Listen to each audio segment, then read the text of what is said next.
कुछ कवित दोस्तां दी सेवा च पेश कर रहा कि 5-7 सालों में फस गया बालों में किधर जावां हुण मैनूं कुछ भी नहीं सुझदा। जेड़ा पावे प्यार पक्के मोड़े ओह मारे धक्के दिल वाली गल इत्थे कोई भी नहीं बुझदा। आउण वाली गल कर फैसला टल कर तेरे कोलों चन्ना हुणे इन्ना भी नहीं पुजदा। तेनू करे याद हुण हर वेले शाद हुण दिल मेरा किसे कम्मे कारे नहीं रुझदा। और जेड़ा पाया सारा अज मुकना खलारा अज होना है नतारा अज झूठ दा ते सच दा।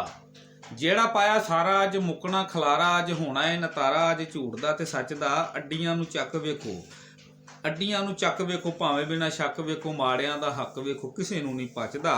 ते तेनू काहदा गम हुण पैरां उत्ते जम हुण चोरां वाला काम हुण साधां नूं मैं जचदा।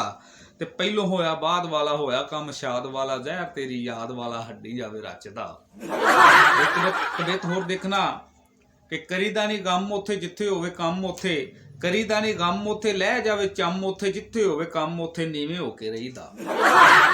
करीदा नहीं गम उत्थे लह जावे चम उत्थे जिथे होवे कम उत्थे नीवें होके रहीदा। मेरी को गल मन खोल के तू बहु कन बंदियां दे वांग चन बंदियां च बहीदा। ते नवां कुछ भाल काका चालना तू चाल काका हर किसे नाल काका जांदियां नहीं खईदा। ते ऊत पलंगा शाद करना तू दंगा शाद हर अपने तो चंगा शाद सबना नूं कहीदा। और ला ना तू चेत एवें जोड़ ना कबित एवें निकलेगी पित एवें जेठ हाड़ सौण विच। असी दोवें यार हाँ तेज ते तरार हाँ असी दोवें यार हाँ तेज ते तरार हाँ करने भी प्यार हाँ तीसरा एक कौन विच। ते करना खड़ा के एवें जीभ नूं तू ठा के एवें बनना चला के एवें देवांगा ही धौण विच। ते रूप च अखीर तू सोहनी सस्सी हीर तू चंद तस्वीर तू रूप च अखीर तू सोहनी सस्सी हीर तू चंद तस्वीर तू सुर तेरे गाउण विच। और सारे वाल छल कड मूँह चंगी गल कड मसले दा हल कड हाण भी ये कुड़ीए। सारे वाल छल कड मसले दा हल कड सारे वाल छल कड मूँह चंगी गल कड मसले दा हल कड हाण दी ये कुड़ीए। दिल चों ना दूर कड एवें ना कसूर कड ज़हन चों फतूर कड नशे दी ये पुड़ीए।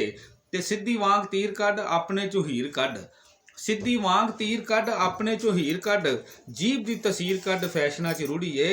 इश्के दे नाल कड सुर वारी तार कड एवें ना हो वाल कड अकलां तो थोड़ीए एवें ना हो वाल कड अकलां तो थोड़ीए।